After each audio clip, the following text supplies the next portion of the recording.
자, 오늘은 야고보서 4장 말씀으로 넘어가겠습니다.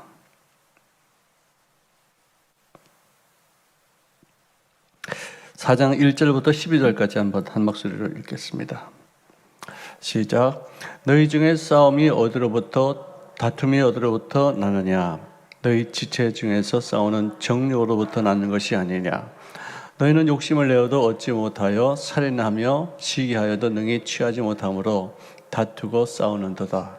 너희가 얻지 못하면 구하지 아니하기 때문이요 구하여도 받지 못하면 정욕으로 쓰려고 잘못 구하기 때문이라. 가늠한 여인들아, 세상과 벗된 것이 하나님과 원수됨을 알지 못하느냐? 그런즉 누구든지 세상과 벗되고자 하는 자는 스스로 하나님과 원수되는 것이니라. 너희는 하나님이 우리 속에 계신 성령이 시기하기까지 사모한다는 말씀을 헛된 줄로 생각하느냐? 그러나 더욱 큰 은혜를 주시나니 그러므로 일렀으되 하나님이 교만한 자를 물리치시고 겸손한 자에게 은혜를 주신다 하였느니라. 그런즉 너희는 하나님께 복종할지어다. 마귀를 대적하라. 그리하면 너희를 피하리라. 하나님을 가까이하라. 그리하면 너희를 가까이 하시리라. 죄인들아, 손을 깨끗이 하라. 두 마음을 품은 자들아, 마음을 성결하게 하라.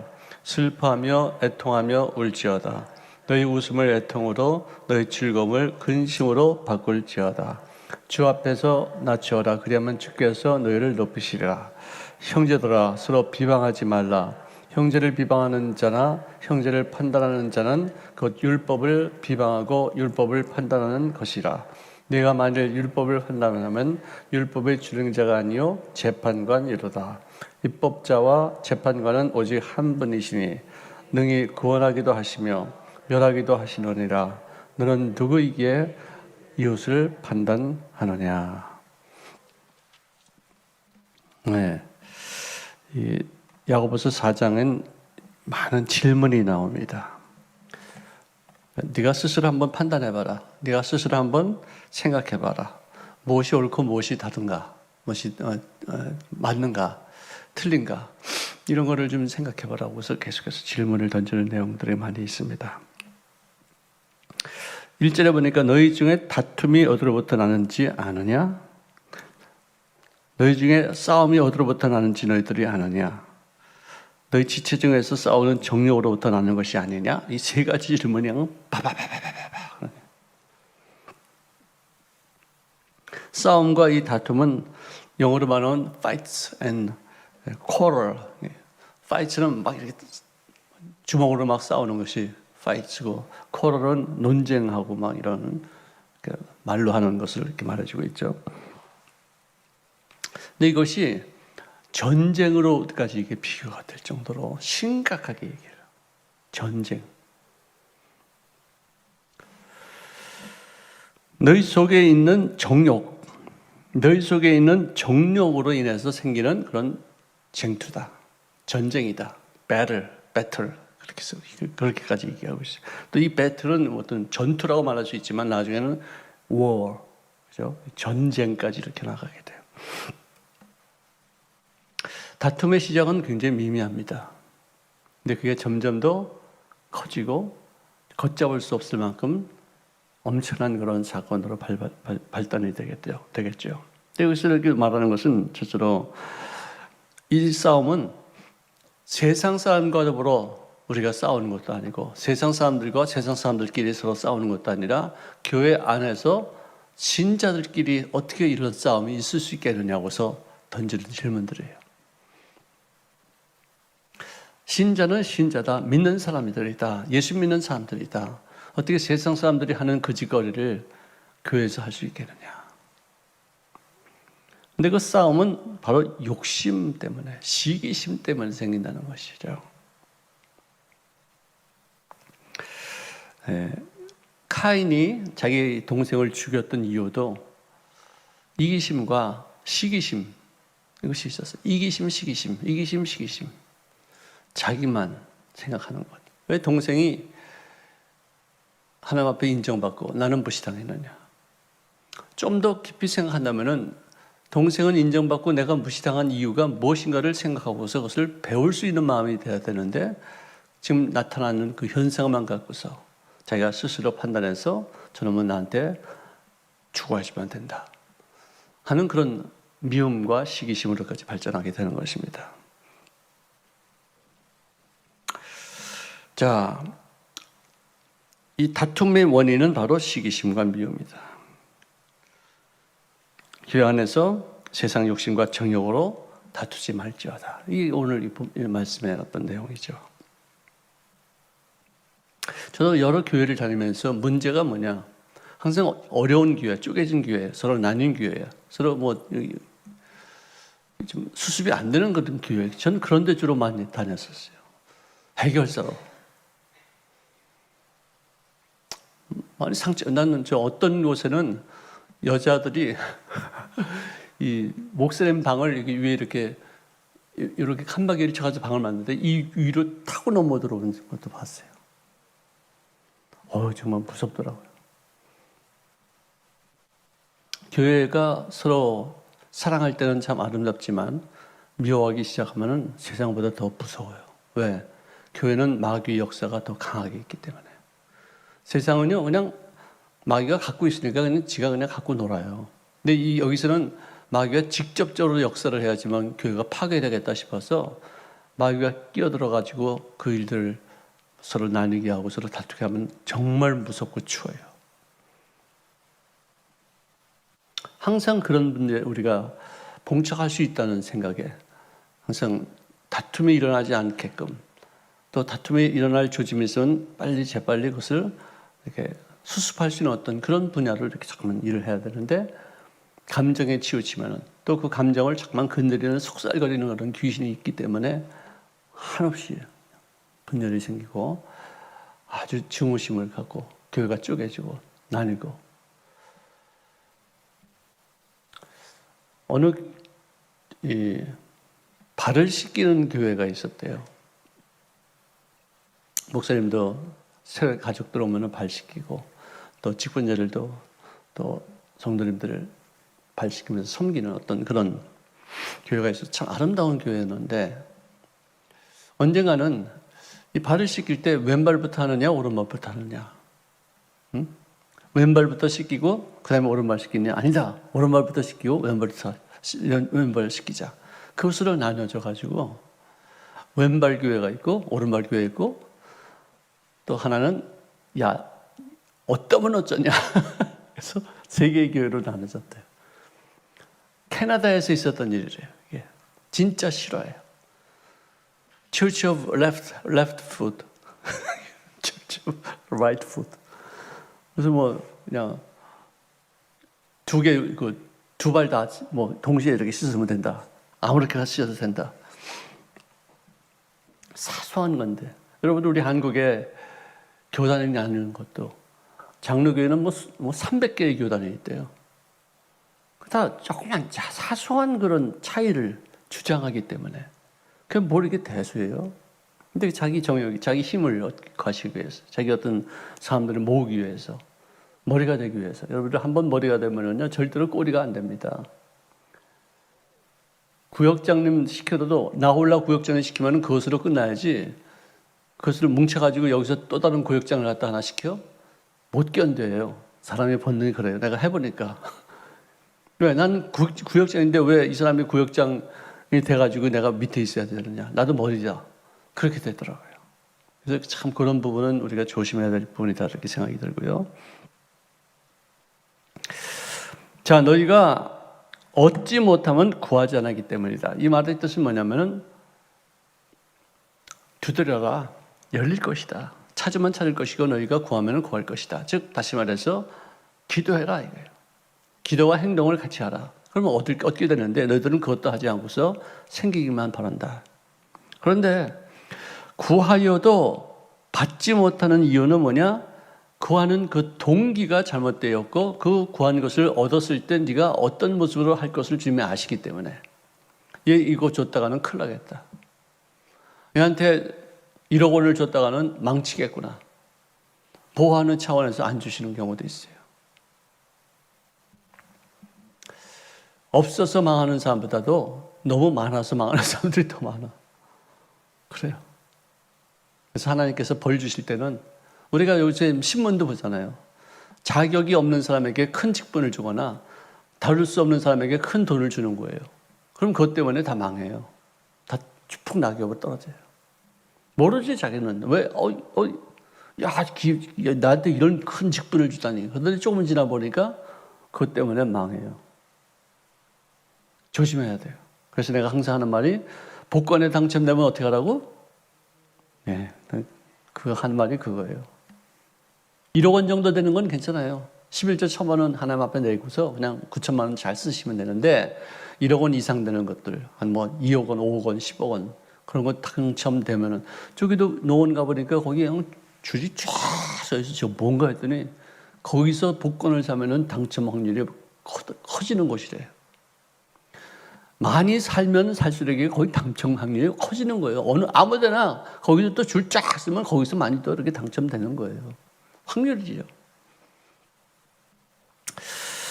자, 우리 하나님 앞에 내가 쓸 수 있는 분량만큼만 구하면 주시는 거예요. 이것 때문에 내가 훈련이 되지 않았어. 큰 돈을 받아서 내가 이제는 이것 때문에 망할 것 같으면 주님 안 주셔요. 왜? 사랑하시니까. 미워하는 놈에게는 막 주셔요. 4절에 보니까 가늠한 여인들아. 이 가늠한 여인들이 왜 갑자기 여기서 나오는가? 간음에는 두 가지가 있습니다. 성적인 간음이 있고 영적인 간음이 있어요. 남편 몰래 외도하는 것, 아내 몰래 외도하는 것. 그것은 정말 배신감. 서로 관계가 깨지는 거죠. 영적인 간음은 뭐냐? 하나님이 내 남편이 되시고 나는 하나님의 신부예요. 호세아가 그것을 깨닫게 하기 위해서 또 그 글을 통해서 수많은 사람들이 아내가 방종할 때, 아내가 다른 남자를 취고했을 때 받는 그 남편의 마음이 어떤지 한번 알아봐라. 너희들이 우상을 숭배하고 나보다 더 귀한 것에 대해 절하고 네 마음을 거기다 쏟고 있을 때 내 마음이 어떤지 한번 생각해봐라. 그래서 호세아가 희생당했잖아요. 호세아를 하나님께서 본보기로 사용하셔서 그가 느꼈을 때 그 아내가 그렇게 방종하고 딴 남자하고 또 다른 애를 낳고 또 돈 주고 사오면 창기로 또 같이 가고 그때 너희 남편의 마음이 어떤지 한번 생각해봐라. 내 마음이 바로 그렇다. 세상과 벗된 것이 하나님과 원수됨을 네가 알지 못하느냐? 거기서 또 굉장히 강하게 강조해요. 하나님은 다 참으실 수 있어요. 인내 많이 하셔요. 근데 남편으로서도 아내를 용서할 수 있는 부분이 참 많이 있지만 모르겠어요. 나 아직 그런 경우를 안 당해봐서 어떤 감정이 생길지 모르겠지만 아내가 딴 남자를 만나러 다닌다? 그거 진짜 보통 일이 아니겠죠. 아내들도 마찬가지예요. 근데 옛날에는 법이 있어서 그리고 아내들이 생활력이 없었기 때문에 그냥 참고 견디고 살았지만 요즘 같은 세상에서 누가 그래요? 나 어저께 신문 보니까 중동 지방에 있는 파키스탄인가 어디가 그런 이슬람권에 있는 사람인데 자기 아버지가 정해주지 않은 남자 외 다른 사람과 사랑에 빠진 것 때문에 아버지와 오빠가 그 자기 딸과 자기 여동생을 질질 끌고 가가지고 총으로 팍팍 쏴요. 바둥거리는데 또 가서 또 쏴요. 난 진짜 어떻게 아니 딴 남자 자기가 사랑하는 남자를 만나는데 그렇게 왜 분노를 할까? 이런 분노는 어디서 나오는 걸까? 어떻게 이렇게까지 참혹하게 자기 딸을 죽일 수 있을 만큼의 그런 어떤 화가 왜 나올까? 문화예요, 문화. 내 마음속에 누가 나를 다스리느냐? 문화는요, 이 컬처라고 말합니다, 영어로. 근데 컬처의 그 어원은 컬트. 뭐라 제사, 예배, 그 뜻이에요, 그게요. 문화는요, 내가 섬기는 하나님, 신의 어떤 그 성향을 닮아가요. 알라 신은 굉장히 잔혹해요. 그리고 어떤 그런 법들을 만들면 그 신이 그 속에 있기 때문에 자기 딸도 당연한 것으로 죽여요. 그래서 그걸 피하기 위해서 가출하는 사람도 있고 유엔에다가 또는 어떤 다른 나라에 망명 가가지고 나를 보호해달라고 그러는 적 많아요. 특히 중동에. 여자의 권리가 완전히 인간 이하로 취급당하는 것이죠. 뭐 이게 빗나간 얘기인데 이긴지 모르겠지만 여러분들은 참 좋은 시대에서 좋은 나라에서 살고 있어요. 아니, 아멘이 그것밖에 안 나와요? 여러분들은 좋은 시대에 좋은 나라에서 살고 있다니까요. 진짜 그렇죠. 우리가 시대만 좀 한 100년 전만 살았어도 인간 취급받지 못했었어요. 정말 무참했었어요. 아니 뭐 한 50년 전만 하더라도 우리 어머니 부엌에서 밥 드셨어요? 예? 우리 아버지 다 차려드리고 나서 그 다음에 그 상 불리고 난데 부엌에서 여설끼리 거기 앉아가지고 부뚜막에 앉아가지고 나 지금 기억이 나요.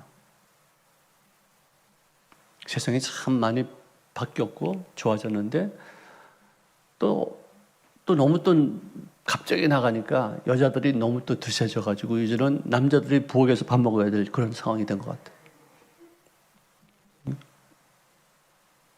밸런스를 잘 맞춰야 될 것 같아요. 여자분들에게는 참 미안하죠. 왜? 원수 갚을 날이 지금 요즘 같은 때인데 우리가 그동안에 당한 거 니들 한번 맛 좀 봐라고서 그럴 수도 있겠지만 용서해 주세요. 용서해 주세요. 죄송합니다. 잘못했습니다.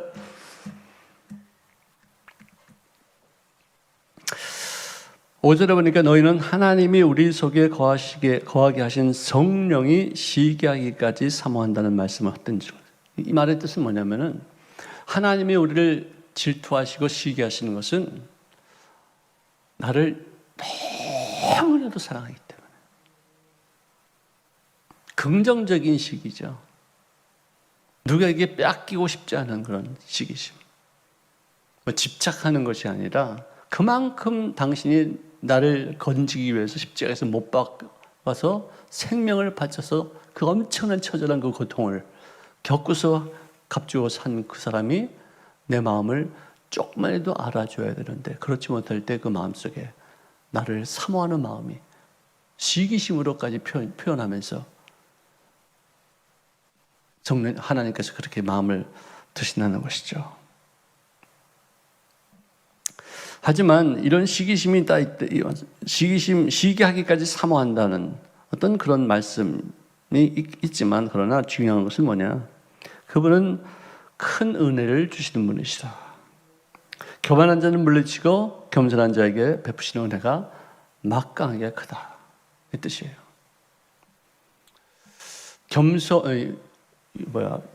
교만은 뭐냐면은 자기 분수 이상으로 생각하는 것이고요. 겸손은 자기 분수보다도 더 나는 부족하다라고 여기는 마음이에요. 교만은 어느 순간에 쉽게 누가 칭찬할 때 들어올 수 있어요.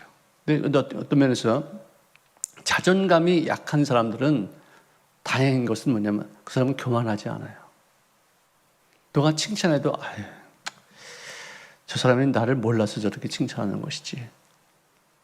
그래서는 우쭐거리지 않게 돼요. 근데 그런 면에서는 좋지만 너무 자존감이 낮으면은 좀 자신 있게 살지 못해요. 그런 어떤 그 폐단이 있어요. 근데 자존감이 약한 사람은 교만해지지. 누가 칭찬해도 누가 높여도 참 아닌데 잠깐만. 그래서 잠깐만 피했기 때문에 교만해지지는 않아요. 그렇지만 너무 소극적이 되어져서 겸손이 아니라 자기를 비하시킴으로 말미암아 더 좋은 일들을, 유익된 일들을 찾지 못할 경우도 있어요. 그러니까 이 겸손의 의미가 뭔지를, 교만의 의미가 뭔지를 우리가 정확히 알아서 나 자신을 거기에 맞춰서 정말 건강하게 살아야 될 필요가 있다 생각이 듭니다. 인간은 교만합니다. 우쭐거리기 좋아합니다. 누가 칭찬하면 하늘 끝까지 올라갑니다. 뭐예요? 별 말씀을 다 하세요. 아닙니다. 이래가면서.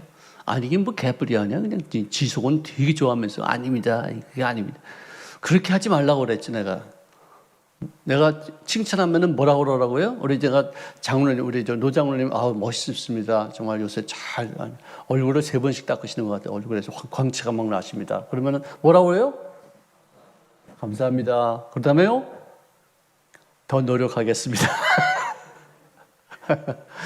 그죠? 감사합니다. 더 노력하겠습니다. 그러면 진짜 그 칭찬 받는 것도 내가 받고 참 나를 이렇게 인정해 주니까 참 고맙다. 더 노력하겠습니다. 더 앞으로 분발하겠습니다. 그만하지 않겠습니다. 점점 더 발전시키겠습니다. 더 좋은 모습을 갖추겠습니다. 그거 되지 않겠습니까? 내가 이 이야기를 일본 사람에게 알려줬더니 깜짝 놀라요. 어떻게 그런 생각을 할 수 있느냐. 한 번도 그런 생각을 해본 적이 없었대요. 그 사람들도 밤낮 칭찬하지만 아니라고 그러고 뭐 그런 말 하지 말라고 그러고 과찬이라고 그러고 속으로는 아주 되게 좋아하면서 말이지 겉으로 그래요. 영어도 그래요. 미국 사람들도요. 내가 무슨 칭찬하지만 Oh no, don't tell me so. You are flattering me. 나보고 내가 아첨한대 나를. 그러니까 내가 자기한테 아첨하는 거래요. 그래서 그렇게 표현들을 하더라고요. 미국 사람들도. 그래서 그렇게 하지 말라고 그래요. 내가 별 얘기를 다 해요. 근데 사실 그 말이 맞는 것 같아요. 고맙습니다. 더 노력하겠습니다. 그러면은 교만해지지도 않고 또 너무 또 자기를 비하시키지도 않는 자존감을 살릴 수 있는, 여러분의 자존심과 자존감은 굉장히 많은 차이가 있어요. 자존심은 그거 상하면 굉장히 마음이 아파요.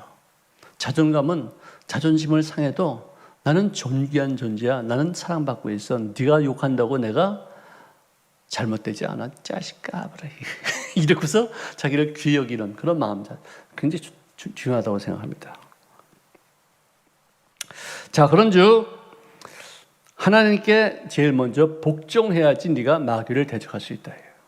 윗권세를 너가 인정해야지 네 밑에 있는 권세들이 너에게 복종한다는 것이죠. 아담이 하나님의 권세를 우습게 여기니까 그 다음부터 가시와 엉겅퀴가 질병이 모든 두려움, 죄와 죽음의 지락에 의해서 종노릇하지 않습니까? 굉장히 이건 중요한 얘기예요. 내가 윗권세를 존중히 여겨야지. 그 다음에 내 밑에 있는 사람들을 다스릴 수가 있어요. 백부장이 하나님, 주님께 드린 말씀이 뭐였습니다? 우리 집에 오실 필요 없습니다. 당신은 영계의 왕 아니십니까? 나도 군에 있으면서 윗분에게 내가 순종하면은 내가 밑에 있는 사람에게 이리 가라 저리 가라 다 순종하지 않습니까? 말씀으로만 하십시오. 기가 막힌 얘기예요. 예수님을 감동시킨 어떤 장면이 그게요.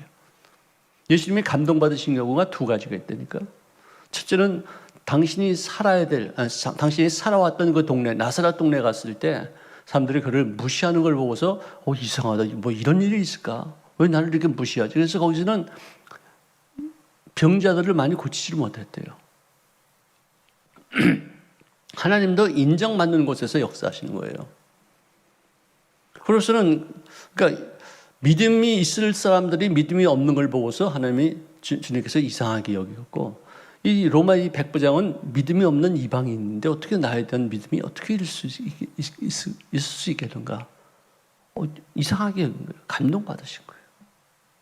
여러분들 교회 40년 다녔는데 믿음이 없어가지고 밤낮 말이지 염려 근심하고 물고 찢고 싸우고 그래서 주님께서 이상하다. 어떻게 저 사람은 40년 동안 예수 믿었는데 저렇게 됐지? 그렇게 신기하게 생각하는 그런 사람들 되지 맙시다. 새신자인데도 믿음이 좋아가지고 주님이 너무 기뻐하고 어떻게 이 사람은 믿은 지 얼마 되지 않았는데 어떻게 이렇게 큰 믿음을 갖고서 이렇게 열심히 해서 기도도 할까? 놀랍다. 백부장 같은 그런 믿음. 우리 그런 사람들이 되시기를 바랍니다. 하나님을 가까이 하면은 주께서도 우리를 가까이 하실 것이고 손을 깨끗이 씻으라. 손을 깨끗이 씻으라는 건 부정행위를 하지 말아요. 깨끗하게. 특히 금전거래에 있어서 좀 깨끗하라. 돈관계 깨끗하라. 두 마음을 품은 자들아 마음을 성결하게 하라. 두 마음을 품었다는 것은 지저분해졌다는 얘기예요. 깨끗이 하면 한 마음이 돼요. 그죠? 마음을 성결하게 해보세요. 마음이 하나가 돼요. 내 마음이 나뉘는 것, 두 마음이 된 것. 욕심도 있고, 탐욕도 있고, 시기심도 있고, 지저분해요. 그래서 성결하게 하면은 마음이 하나가 돼요. 참 정말 기가 막히게 썼어요, 말씀을.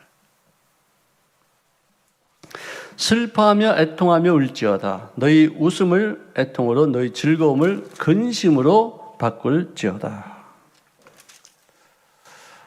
주 앞에서 너희를 낮추다. 이겠지만 반어법이죠. 다 전부 다. 낮추면 높이실 것이고 슬퍼하면 너희는 기쁨을 얻을 것이고 애통하면 너희는 진짜 위로를 받을 것이다. 애통하는 자는 복이 있나니 저희가 위로를 받을 것이요. 그 다음에는 이제 시간이 많이 지났습니다만은 형제간에 비방하는 것은 율법을 준행하는 자가 아니라 율법을 갖고 심판하는 재판관이 된다는 뜻이에요. 재판관은 오직 한 분 하나님밖에 없어요. 근데 왜 네가 만든 율법이냐? 왜 그걸 갖고 형제를 갖다 비판하냐? 왜 판단하냐? 왜 재판하냐? 너도 나한테 재판받기 시작하면 정신없어. 너도 고칠 게 많아. 네 자신 하나만 처신하기도 바빠. 사실 그 말이 참 맞는 말이에요. 나도 하나 고치기 바쁘고 나도 하나 잘못된 거 회개하기 바쁜데 누구 판단할 경우가 없어. 너는 누구에게 이웃을 판단하느냐라고 질문하지 않습니까? 네가 하나님이냐? 그 뜻이요.